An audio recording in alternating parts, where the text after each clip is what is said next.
पंढरी के पांडुरंग से प्रेम करने वाले अनेक भक्त हुए, परंतु उनमें एक विलक्षण भक्त थे।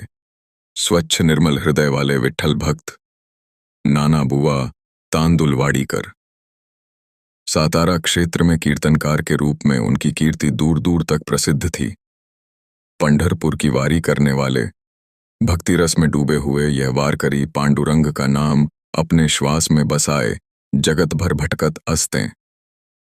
एक दिन नाना बुआ के कानों में एक बात पहुंची। अक्कलकोट की पावन भूमि पर स्वामी समर्थ महाराज दिव्य तेज से विराजमान हैं।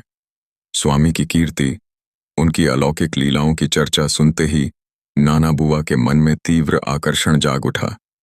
उनके अंतर्मन ने कहा, इस परब्रह्म के दर्शन अवश्य करने चाहिए, और वे तुरंत अक्कलकोट के लिए निकल पड़े। अक्कलकोट पहुंचते ही वारकरी नाना बुआ को लेकर चोलप्पा के घर गए, जहां प्रतिदिन स्वामी समर्थ का दर्शन होता था। और उस क्षण जो हुआ वह नाना बुआ के जीवन का अविस्मरणीय अनुभव बन गया। स्वामी समर्थ के दर्शन होते ही नाना बुआ स्तब्ध रह गए।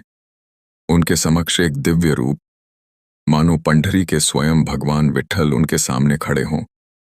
नाना बुआ की आंखों से अश्रुधारा बहने लगी। मन में अपार शांति, हृदय में भक्तिभाव का ज्वार। उनके मन में एक ही इच्छा जागली, स्वामी के चरणों में अपनी भजन सेवा अर्पित करूं। परंतु मन में एक शंका भी थी, क्या स्वामी मेरी भजन सेवा स्वीकार करेंगे? इसी भाव और संकोच में नाना बुआ 2-3 दिन अक्कलकोट में ठहरे। वे गणपतराव जोशी संगमेश्वरकर के घर रुके थे, पर भक्तों की अंतरतम की पुकार स्वामी समर्थ से कैसे छुपती? नाना बुआ की निर्मल सच्ची तड़प स्वामी ने तुरंत पहचान ली, और वे स्वयं गणपतराव के घर पधारकर नाना बुआ को दर्शन देने आए। नाना बुआ का आनंद सीमा रहित हो गया। तुरंत तैयारी हुई, मृदंग वीणा सजी, और नाना बुआ ने स्वामी समर्थ के समक्ष भजन आरंभ किया। उनके स्वरों में सात्विकता थी, सुरों में भक्ति थी, और प्रत्येक शब्द में पांडुरंग के प्रति प्रेम उमड़ रहा था। सभी श्रोता मंत्रमुग्ध हो गए। स्वामी समर्थ भी उस भक्ति रस में डूब गए। परंतु भजन के मध्य अचानक नाना बुआ थम गए। उनकी आंखों से आंसू बह रहे थे। आसपास के लोगों को आश्चर्य हुआ।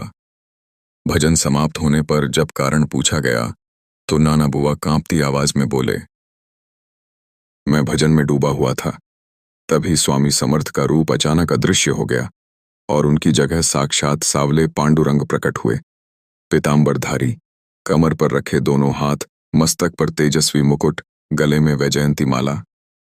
यह दिव्य दर्शन देखकर मेरा चित्त स्तब्ध हो गया। मुझे समाधि सी अवस्था आ गई। यह सुनकर सभी लोग मौन रह गए। यह घटना एक ही सत्य बताती है, जिसके हृदय में जैसा भाव उसे वैसा ही अनुभव प्राप्त होता है। स्वामी समर्थ महाराज त्रिलोकनाथ हैं। उनकी उपस्थिति सर्वत्र है। वे विद्वत्ता से अधिक निर्मल भाव को महत्व देते हैं, योग साधना से अधिक भक्ति को श्रेष्ठ मानते हैं, और नाना बुआ जैसे सरल भक्तों को वे करुणा से दर्शन देते हैं, कभी स्वयं स्वामी के रूप में तो कभी साक्षात पांडुरंग बनकर। स्वामी महाराज की कृपा सभी पर बनी रहे। वीडियो को लाइक, शेयर और फॉलो करना न भूलें।